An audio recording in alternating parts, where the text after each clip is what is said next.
this is like a writing hack that I've used to try to force myself to get more focused in scenes. So if you're world building, obviously, or you're writing your scenes, usually you will take that scene and you will describe everything that's in it, because you, as the narrator, this is what you're seeing, everything that's in it. Now, sometimes you don't want to do that. Sometimes it's not actually helpful to do that. Sometimes you'll end up describing things that just don't matter.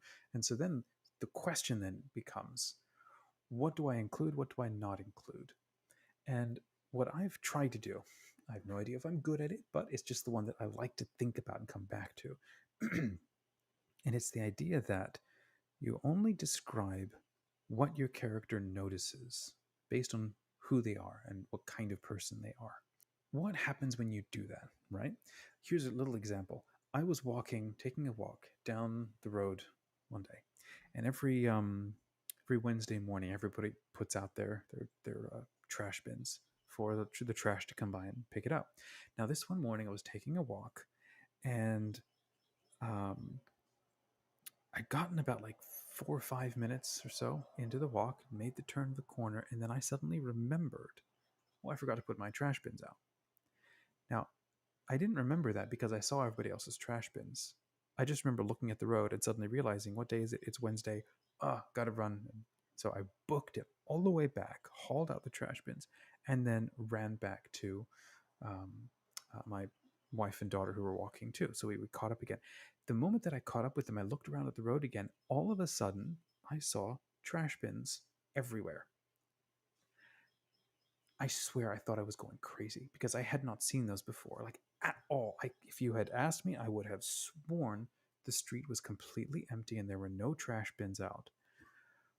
And I felt like I was going completely crazy. How had I completely missed them earlier? Well, it's not that, I mean, if you had told me that all at once everybody had brought their trash bins and put them out all at the same time, I would have half believed you if that weren't so ridiculous. And what that just got me thinking about is, I didn't see those because, or maybe I did, but my brain didn't pick it up, didn't pay attention to it, took that information, wasn't important, and then just scrubbed it from my awareness.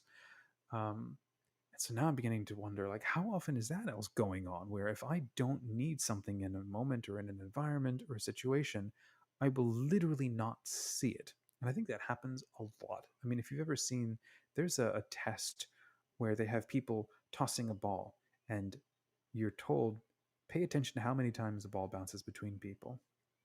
And then you're asked at the end, how many? And then you might think, I don't know, 25 times the ball bounced around. And then you're asked the question, well, did anybody see the big gorilla walk through the middle of the group? And at that point, you're like feeling crazy or something. What are you talking about? And they'll roll the video back, and you will see walking right through the middle of the group is somebody wearing a big gorilla costume. And they walk right through right in front of your eyes, from one side of the screen to the other side of the screen. But you completely didn't see it because you're following the ball. And so the thing that you pay attention to is the thing that you notice. So I've been thinking, for when I'm writing, I'm trying to get into the mind and the attitude of who my character is. And then that's also going to impact what they see, or the words that they use to describe, or what they pay attention to a scene. So I have found that can be really helpful for doing two things. One, for not mentioning things that maybe need to come back later, or for deciding when is enough, when I'm describing a scene. But then also, I'm continually coming back and revealing who the character is. I'm reinforcing the attitude of the character. So a little example that comes to mind is, let's say you have ruins, right? And let's say you've got a warrior walking into a ruin, you've got a chef walking into a ruin, and you've got an academic, right? They're on a mission or something. If you were to write that scene from each of those points of view, you would not describe that scene exactly the same way. Why? Because each one is conditioned or has trained themselves to look for something unique, look for specific things. I think what you could call them are affordances, things that afford you the ability to act or the ability to do something in an environment. So an academic walking into a ruin which would be me probably, um, I would want to be looking at what is the meaning of this place? How is it oriented? Are there carvings on the wall that could mean anything? Is there any artwork that I might recognize? Do I have an idea of like who could be here? And I'd be thinking about any research that I might know that might give me an insight on this thing. Now, if I was a captain or a commander or something like that, I would be always trying to be aware of where are the danger points, where are the entrances, how are they aligned to, let's say, the valley or the forest around me, where could people be hiding, where are spots, I would not be paying attention to the carvings on the walls. I mean, I might sort of nominally. um, I might be concerned about the fact that the roof is open. We're going to have weather issues, which means bad sleep, which means we're not going to be as alert as we need to be. If somebody's going to be on point taking watch, they need to be up in that particular tower, or maybe not that one because it's crumbly, that one because it's safer, something like that. So I'm going to be looking at, um, uh, I don't know, maybe even this position of this building in terms of the surrounding area, and in terms of how much defense we can provide to that area. I'm probably also going to be thinking about, um, I don't know, supplies like wood or defensive things that I could use, right?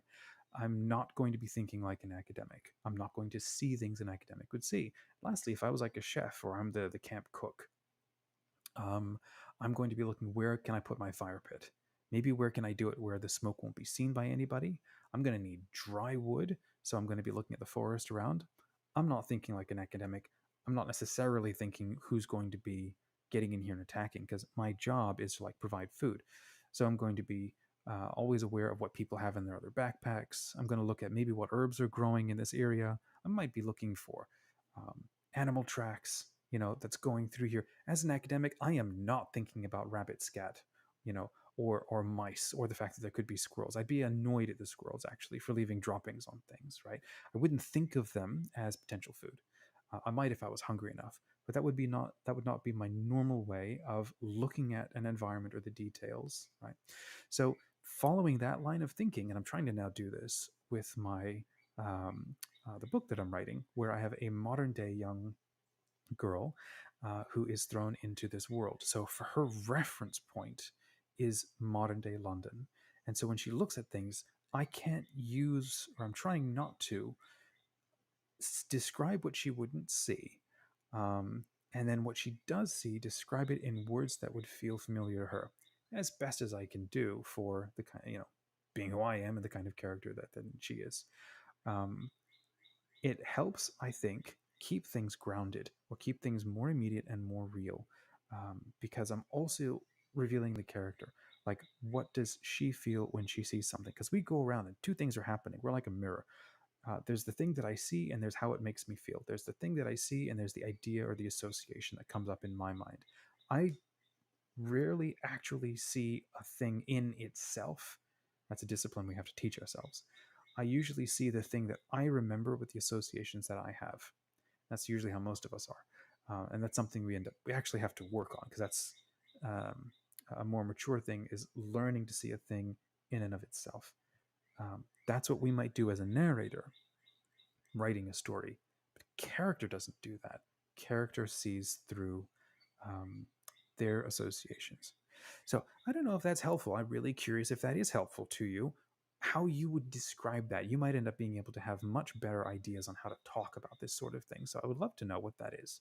Um, what are you writing? What are you writing about these days? Let me know in the comments. Let me know if this tip is helpful and how you might use it. I am incredibly grateful at the amazing folk who have showed up recently and have chimed in on the comments, given me some really cool ideas, things to think about, and I'm grateful to be um, helping us to create this relaxed, kind of chill writing community where, um, yeah, where we spend time.